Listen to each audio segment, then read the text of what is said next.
बोलो। Good morning बच्चों। तो हम क्लास 9 की हिंदी पढ़ा रहे हैं आपको। इसका पहला वीडियो मैंने कल ही बनाया था, आप लोगों ने उसको देख लिया होगा। ये पूरा लेसन हुआ नहीं था, तो ये दूसरा वीडियो है उसका, उस लेसन का। लेसन बहुत बड़ा है ये। लेसन नंबर 1 है हीरा और मोती वाला। तो जो बाकी था वो हम आपको बता रहे हैं। पहले तो वो लोग एक बार गए थे और भाग आए थे, दोनों बैल वहां से, हीरा और मोती वहां से भाग आए थे।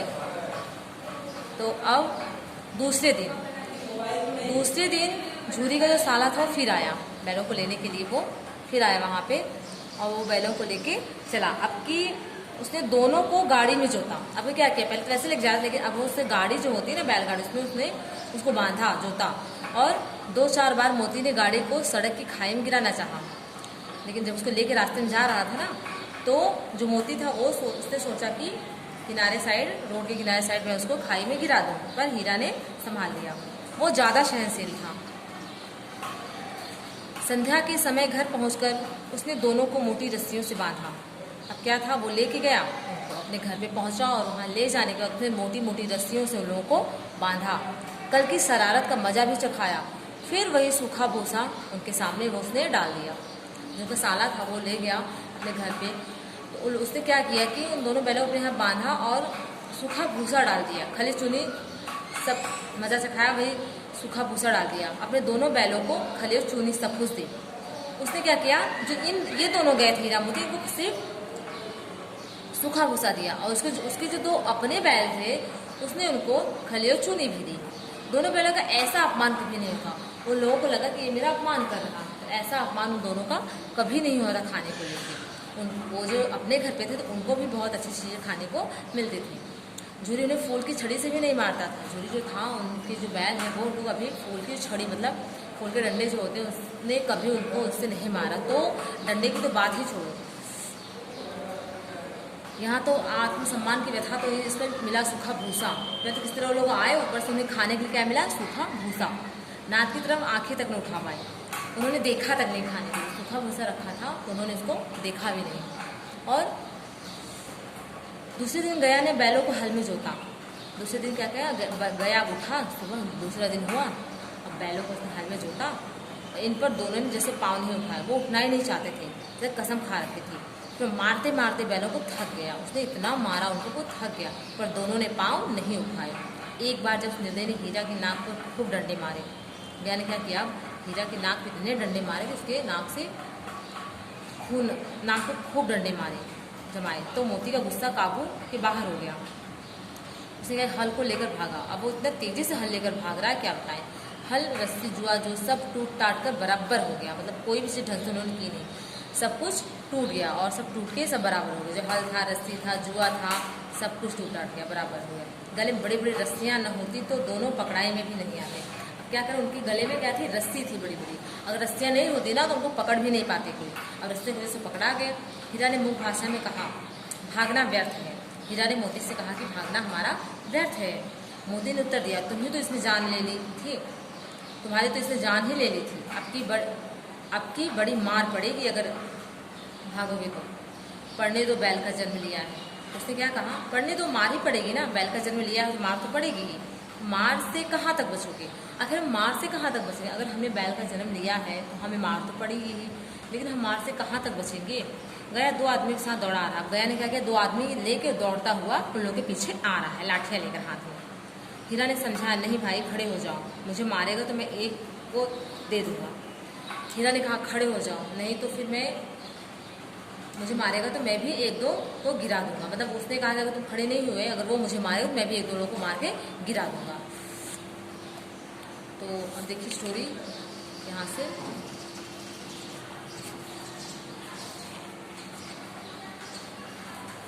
नहीं, हमारी जाति का धर्म नहीं है, मोती दिल में अटकर रह गया। पहुंचकर दोनों को पकड़ कर ले चला गया। कुशल हुई कि उसने इस वक्त मारपीट नहीं की। वो लोग आए, उनको पकड़ के लेके चले गए। ऐसा हुआ कि उसने मारपीट नहीं हुई, नहीं तो मोती भी पलट पड़ता। उसे कुछ देखकर तेवर उसे सहायक समझ गए कि इस वक्त टाल जाना ही असहज मतलब मसले का हल है। इस टाइम मारना ठीक नहीं लोगों को। आज दोनों के सामने फिर वही सूखा भूसा लाया गया। अब दोनों फिर गए घर पे, उनके सामने फिर वही रूखा सूखा भूसा आके रखा गया, जो कि वो लोग खाना ही नहीं चाहते थे, ना उन्होंने कभी सूखा भूसा खाया था। उस वक्त छोटी सी लड़की 2 रोटियां लेकर निकली। उस जो गया था उसकी बेटी थी, वो छोटी सी लड़की जो थी वो 2 रोटियां लेकर निकली और दोनों को मुंह में देकर चली गई। उस एक रोटी से उनकी भूख तो क्या शांत हुई, भूख शांत हुई लेकिन तृप्त हुई, मानो दोनों के हृदय को मानो भोजन मिल गया, आत्मा तृप्त हो गई 2 रोटी खा के। किसी सज्जन का वास है मुझे यहाँ भी, किसी एक सज्जन मतलब उस हीरा मोदी ने एक दूसरे से बात है कि यहाँ भी किसी सज्जन मतलब कोई अच्छा व्यक्ति यहाँ भी रहता है। लड़की भैरव की थी, उसकी माँ मर चुकी थी। यहाँ देखो, यहाँ भी किसी सज्जन का वास है। लड़की भैरव की थी, उसकी माँ मर चुकी थी, सौतेली माँ। और लड़की जो थी वो भैरव की थी और उसकी जो अपनी माँ थी वो मर गई, उसकी सौतेली माँ थी। माँ उसे बहुत मारती थी, इसलिए उन बैलों से उसे एक प्रकार की आत्मीयता हो गई। उसकी माँ जो थी उसको बहुत मारती थी, वो आके बैलों के पास बैठ के उनको रोटी खिलाती, तो इसे कहते बैलों को भी उससे आत्मीयता हो गई थी, एक लगाव जैसा हो गया था। दोनों दिन भर जोते जाते, डंडे खाते। अब क्या था इन दोनों का, देखो रूटीन हो गया था, दिन भर खेत में काम करवाता, इसके बाद उनको डंडे मारता, शाम को थान पर बांध दिए जाते, रात को वही बैल का उन्हें 2 रोटियां खिला जाता। हर रोज का उनका शेड्यूल हो गया था कि वो डेली बेचारे खेत जोतते, इसके बाद वो मार खाते और शाम को वही सूखा भूसा देकर उनको बांध दिया जाता था। अब लड़की क्या थी, डेली उनके लिए 2 रोटियां लेकर आती थी। प्रेम की इस प्रसाद की बरकत थी कि 2 गाल सूखा भूसा खाकर भी दोनों दुर्बल नहीं हुए। उस 2 रोटी से ही उनको इतना प्रेम मिल जाता था, उस प्रेम के प्रसाद से ही वो एकदम हष्ट पुष्ट थे। मगर दोनों की आंखों में रोम रोम में विद्रोह भरा हुआ था, गुस्सा तो था इन दोनों के अंदर गुस्सा भरा हुआ था। एक दिन मोती ने मुख भाषा में कहा, अब तो सहा ही नहीं जाता, क्या करना चाहिए, एक आध को सींग मार के उठाकर फेंक दूंगा। लेकिन जानते हो वह प्यारी लड़की जो हमारी रोटियां खिलाती उसी की लड़की है, उसने कहा अब मुझे रहा नहीं जाता, मैं लोगों को मारूंगा। तो दूसरे ने क्या कहा, नहीं, वो जो लड़की हमें रोटी खिलाती है वो उसी की लड़की है जो इस घर का मालिक है, अगर वह बेचारी अनाथ हो जाएगी ना तो मालकिन को ना फेंक दूंगा, वही तो उसी लड़की को मारती है। लेकिन औरत जात पर सिंह चलाना हमें शोभा नहीं देता है, यह भूल जाते हैं। तुम तो किसी भी तरह निकलने ही नहीं देते, तुम तो मुझे बाहर मतलब कुछ भी काम नहीं करने देते, हर जगह पीछे रोक कर रखे रहते हो। तो क्या करें, चलो तुड़ा कर भाग चले। हाँ, यह मैं स्वीकार करता हूँ। दोनों एक दूसरे से बातें कर रहे हैं मुख भाषा में, चलो यहाँ से भाग चलते हैं। पहले रस्सी को थोड़ा सा चबा लो, कहते हैं हमें अब वो लोग ये डिसाइड करें कि हम यहाँ से भागेंगे कैसे।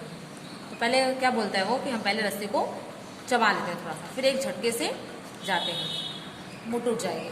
तो रात को जब बालिका रोटियाँ खिलाकर चली गई, दोनों ने रस्सियाँ चबाने, दोनों क्या था रस्सियों को चबाने लगे। फिर मोटी रस्सी मुंह में नहीं आती थी, बेचारे करे भी थे, बेचारे बार बार जोर लगा कर रहे थे, लगा कर रह जाते। सहसा घर का द्वार खुला, वो अब क्या था, जो घर का द्वार था दरवाज़ा वो खुला, वहाँ लड़की निकली, दोनों सिर झुकाकर उसका हाथ चाटने लगे। अब प्रेम तो था ही दोनों का, वो निकली और उन दोनों ने लड़की का हाथ चाटना शुरू किया। और उससे क्या था,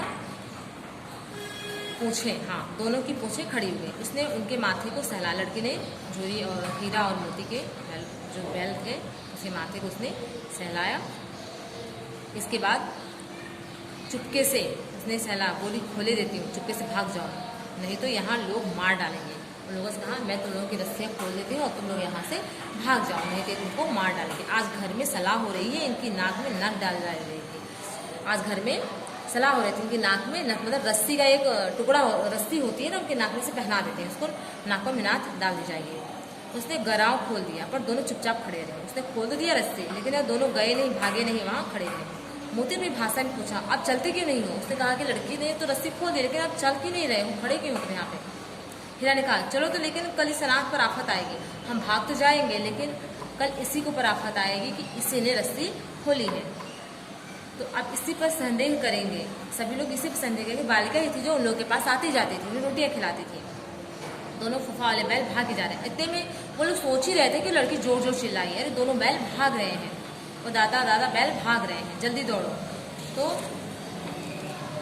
सब हड़बड़ा गए, भीतर से निकला, बैलों को पकड़ने चला। वे दोनों भागे, गया ने पीछा किया और भी तेज हुए, गया ने शोर मचाया। फिर गांव के कुछ आदमियों को भी साथ लेकर वो दोनों मित्र लौटे, लेने को लौटा। दोनों मित्रों को भागने का मौका मिल गया। वो लोग भागना नहीं चाहते, लेकिन वो जबरदस्ती चिल्लाने लगे कि फूफा वाले दोनों बैल भाग रहे हैं, तो उनको भी मौका मिल गया, हाँ भाग रहे हैं, चलो भाग लेते इसी टाइम। दोनों मित्रों को भागने का मौका मिला, सीधे दौड़ते चले गए। यहाँ तक मार्ग का ज्ञान न रहा, उन्हें रास्ता भी नहीं पता था कि मैं किस रास्ते पे जाना, हम कैसे अपने घर पहुंचेंगे। फिर भी वो सिर्फ भागना शुरू किए। जिस परिचित मार्ग से, मतलब जिस रास्ते से, जो रास्ता में मालूम था, जिस रास्ते से वो लोग आए थे, उसका पता यहाँ पे था ही नहीं। नए नए गाँव में उन लोगों को मिल रहे थे। दोनों एक खेत के किनारे खड़े को सोचने लगे अब क्या किया जाए। खेत मिला एक उनको, वो लोग वहाँ पे सोचने लगे अब क्या किया जाए। हीरा ने कहा मालूम होता है राह भूल गए। उन्होंने कहा कि हम लोग रास्ता भूल चुके हैं, तुमने बेतहाशा भागे। वही उसे मार गिराना चाहता। वो लोग मारने की प्लानिंग कर रहे हैं कि उसको मार के आना चाहिए था, भागे क्यों वहाँ से। तो